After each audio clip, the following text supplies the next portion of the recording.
May pag-asa pa bang ma-reforma yung budget process natin, Senator? Lalo na pagdating dyan sa... Pwede kasi, alam mo... magulo ngayon dyan sa BICAM.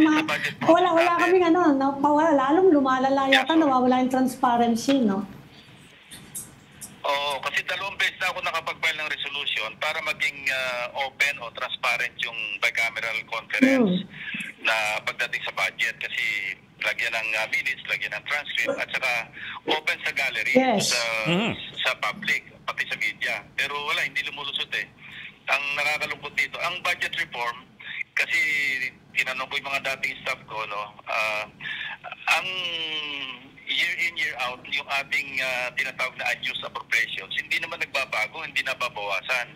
Pinakamalala nga ito, 2016, umabot ng halos 600 bilyon, no?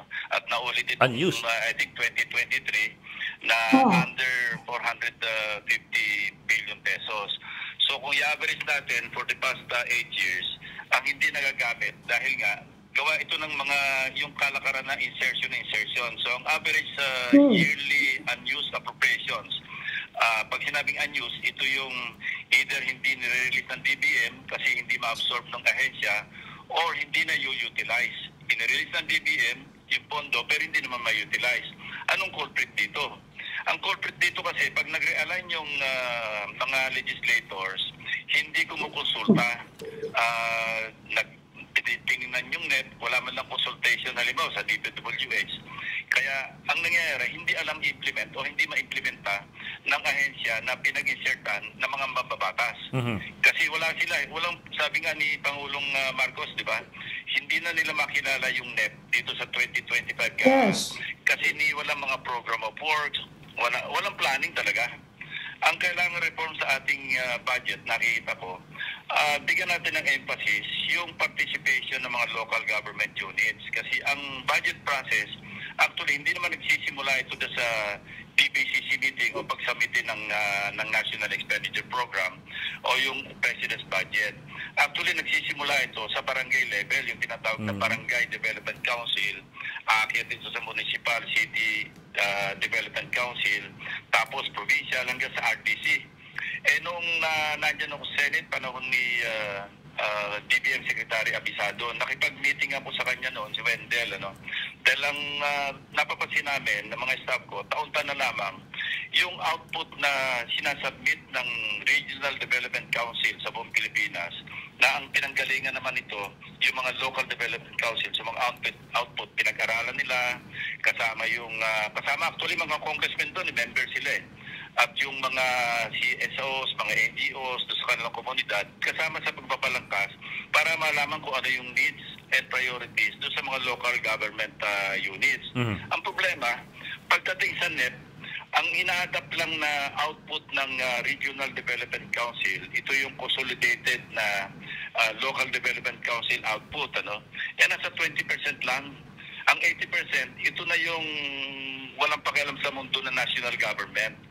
So hindi ba dapat mas nakikinabang yung mga local government units? Kasi who would know better yung needs and priorities sa mga localities kung hindi yung mga taga-roon, yung mga local government officials.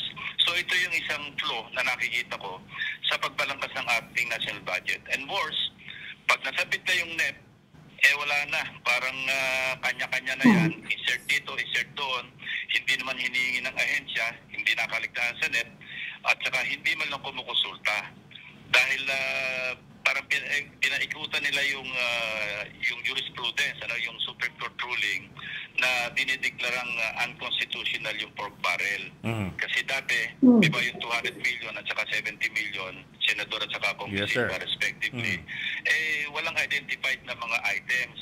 So ngayon, mas lumala pa kasi hindi na lamang 200 million at 70 million ang pinag-uusapan natin. Umaabot na ng bilyon ang bawat legislator.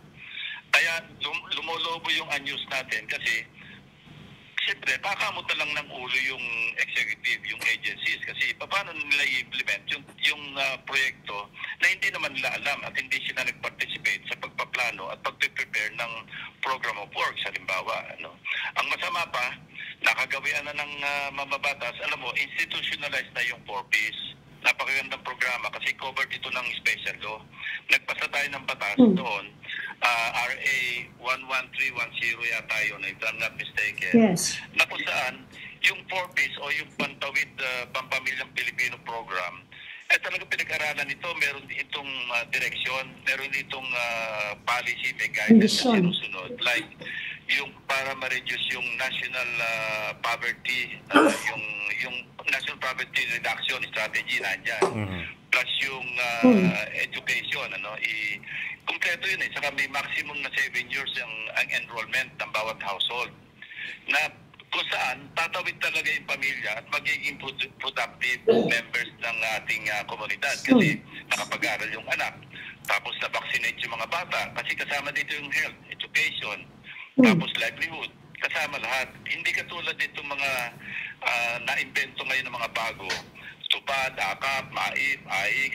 Wala ito, hindi ito covered ng batas except ng GAA. Kasi nga, ipinasok na sa GAA yung pagpopondo, pero wala naman pag-aaral. So, yun ang masama. So, kailangan talaga i-reforma natin. Ngayon, kung gusto natin makatulong sa ibang sektor, although yung 4Ps, hagip na nito yung lahat ng sektor eh. Kasi ang pinag-usapan dito talaga, national poverty reduction. So, hagip na nito yung lahat ng Pilipino. Bakit kailangan pa natin yung mga ibang nomenclatures na halos duplication na, redundant na, tulad ng tupad. Ito na, uso lang ito nung pandemic. Kasi wala ng trabaho mga tao. Di ba? Dapat nahinto na yan after the pandemic. Hindi, tinuloy-tuloy na. Sir, kahit paano sir, yung kahit paano yung 4Ps medyo depoliticized yan kasi meron ng institution yan. It's already institutionalized eh. May proseso na yun eh. Pero itong mga bago data-driven yun eh. Yes sir. Data-driven. Yes sir. Pero sir, may database yan na pinag-aralan. Pero sir, yung guidelines eh, may parameters eh. Opo. Unlike itong mga bago, wala itong parameters, walang guidelines eh. Yes sir. Pero sir, tapos 4Ps pa ang tinanggal. 4Ps pa yung yung binawasan sa ng 50 50 billion ng 4Ps, tapos naglagay ng pera sa AIX at sa AKAP, which is now being criticized as another form of pork barrel that's unregulated. Kasi nasa plataforma yung mga politiko, both senators and congressmen, although mas maraming congressmen sa AKAP at mas maraming senador sa AIX. So, well, how do you do that? Senator, balik ko lang dun sa usapin ng mga blanco. From your experience ba sa Senate, nakaupo na ba kayo sa BICAM?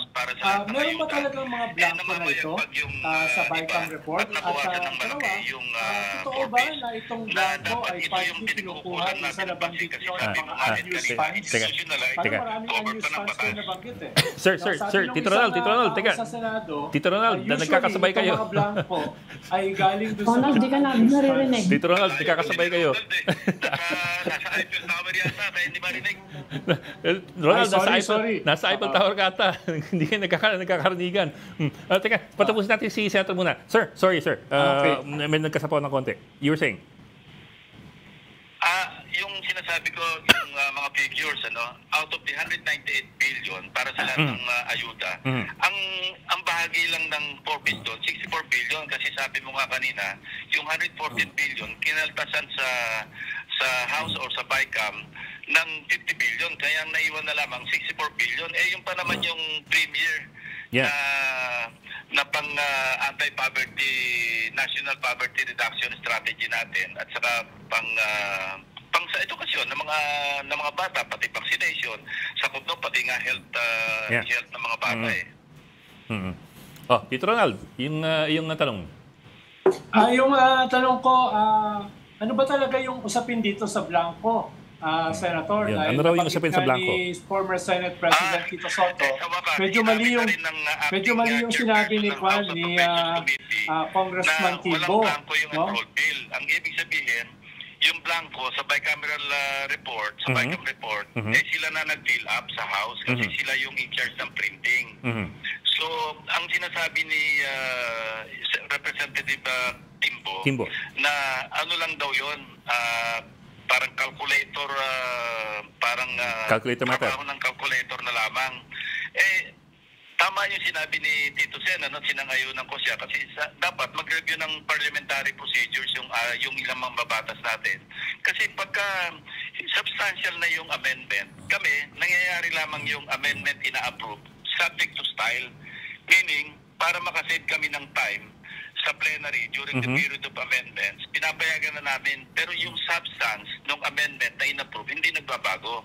Pero pagka pinalitan mo na yung mga figures, o kaya yung 1 billion, nawawala. Pagkatapos lalagyan ngayon ng technical working group, hindi na yun typographical error o ministerial na amendment na po pwedeng ipaubaya na kung sino na lamang o kanino sa technical working group. Hindi lamang yun. Dapat yun, basta't ganun kasubstansya ng amendment, ang pagbabago, dapat sa floor yan, sa plenary yan, ina-approve. Hindi po pwedeng sa labas ng plenaryo. Kaya mali yung supposition o proposition ni acting chairperson ng House Appropriations Committee na okay lang yung may blanco. Total, may pili na raw sila sa technical working group. Sino nag-approve nun ng blanco? Bicameral Conference Committee, yung contingents ng both houses, inamin na rin nila na talaga mga blanco yung kanilang ipinasa o ni-ratify na BICAM report. Kung susundin natin yung tamang proseso. Yes, sir. Hello, sir? At sinabi nila na hindi pwede constitute tayo ng bicameral conference committee at talakayin ulit ito, punuan natin itong mga blanco. Hindi po pwedeng approve natin, i-ratify natin ang blanco. Ganun nga nangyari. Pero at least, na-observe ko na yung Malacanang kasi kung ikukumpara, sabi ko nga, madali lang, simple lang naman ang solusyon dito para makita natin kung saan kung sino nag-fill in the blanks, ano? Yes, sir. Kasi kung yung enrolled bill, which is supposed to be yun yung kung ano yung BICAM report, may input doon. Kasi yung BICAM report, hindi naman ganun karaming pages yun, hindi libo yun eh. Kasi ang nasa BICAM report lang, yung mga disagreeing provisions na pinag-reconcile. Konti lang yun, siguro nasa mga 200 at mo siguro 300 pages. Hindi tutulad ng mismong bill o yung GAA na libo-libong pahina. So sana kung may tumayo sa Senado, kasi kung nakita nila yung enrolled bill at nakita nilang yung BICAM o kaya yung BICAM report na may mga blanco, sana man lang may tumayo at nag-point out na hindi natin pwedeng i-ratify ito kasi nga maraming blanco, hindi kompleto. Sir, ang hindi lang klaro sa amin... Tito Ral, papasita ko. Kung na-absuelto yung Malacanang, from your vantage point, sino yung may sala? Sir, kung na-absuelto raw ang Malacanang, sabi ni Tito Ronald, sino may sala? Yung House, kasi ang Senate, ang sa Senate, negligence lang, naging negligence sila. Kasi nung nakita nila yung BICAM report, bago nila na-ratify, sana nakita nila may mga blanco. So medyo may negligence doon. Ang may malis, yung sa House, kasi sila yung nag-imprenta.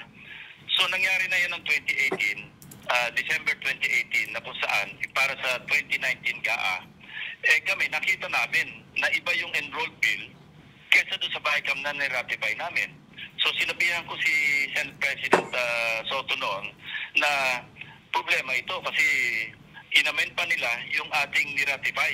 Hindi po pwede yun. Kasi sa plenaryo dapat yun na yung naratify na namin, both houses hindi lang Senado. Kasi yun ang na-reconcile sa BICAM conference. So ang nangyari, ang ginawa namin, nag-seek kami ng legal advice kay Senator Drilon, siya yung minority leader noon. Ano? At ang kanyang binigay na advice sa amin noon, kasi kung hindi naman pipirmahan ni Tito Sen yung enrolled bill, maantala yun at mauwi kami sa reenacted budget. Ayaw niya namang mabunto na ng sisi na siya yung naging constant delay. So paano ngayon gagawin na napipirmahan niya on time pero hindi niya itotolerate yung binago ng House to sa enrolled bill from the BICAM. So nangyari, nilagyan niya ng kinwalify niya yung kanyang pinirmahan at sinabi niya, ang pinipirmahan ko lamang yung niratify namin na version. Hindi sinasaklaw ng aking firma yung enrolled bill na iba kesa sa BICAM report na para doon sa General Appropriations Bill for the President's signature. At the same time, tinawagan namin si E.S. Bingbong Medialdea para ipagbigay alam kaagad kay Presidente Duterte na meron kaming nakitang namamasyal na 75 billion pesos na wala naman doon sa napag-usapan na House at saka Senate version na ratified na BICAM report. So, yun ang pinakamalaking veto message ng Presidente yata sa kasaysayan. Umabot siya ng 95.3 billion. Kasi nga, bukod sa 75 billion na pinagbigay alam namin, meron pang nakita silang 20 plus billion. So, yun ang binito ni dating President Duterte. Kung merong nag-point out sa Senate, maski after ng ma-ratify, at sinabihan nila si E.S. Bersamin, para maski sino sa Malacanang na meron diyang lumulutang-lutang na wala naman sa aming napagkasunduan, baka napito rin ni President Marcos yun. At sinasabi ko, balikan ko yung tanong ni Ronald, kaya ko sinabing absuelto yung Malacanang kasi walang blanco na pinirmahan si Presidente Marcos at wala rin pinilapan ang executive branch na blanco. Kasi inamin na ni Congresswoman Kimbo na pinilapan na ng technical working group kung sino man yon yung enrolled bill. So ibig sabihin, nabago na yung BICAM, hindi na nasunod yung BICAM, na-ratify ng both houses. Yun ang masama doon. Ngayon, whether or not may basihan ba na questionin yung validity o yung constitutionality ng GAA 2025, it's up to the Supreme Court to decide. No? Tayo, being laymen, observers, maghintay na lang tayo ng developments. Ang nakikita ko lamang na malakas na punto doon sa petition sa constitutionality ng GAA 2025, yung hindi nasunod yung provisions sa konstitusyon na dapat bigyan ng mag-assign ng highest budgetary priority ang education sector. Hindi yun nasunod. Mas mataas yung sa DPWH kaysa doon sa pinagsama-samang ahensya ng under education sector. Yun lang nakita ko malakas. At yung sa PhilHealth naman, na kung saan effectively parang inamend ng General Professions Act, which is a general law, yung special law, which is Universal Healthcare. Special laws, which are the PhilHealth Act as amended at saka yung Universal Healthcare Act. Okay. Parang effectively dahil nagdagdag ng special provisions na kung saan parang naamyendahan yung special laws. It cannot be done. Although, under the 2025 GAA, napansin ko, nawala na yung dalawang provisions na isiningit para sa 2024. So pwedeng sabihin ng Korte Suprema, mooted na ito, mooted academic na kasi wala nang violation sa ngayon.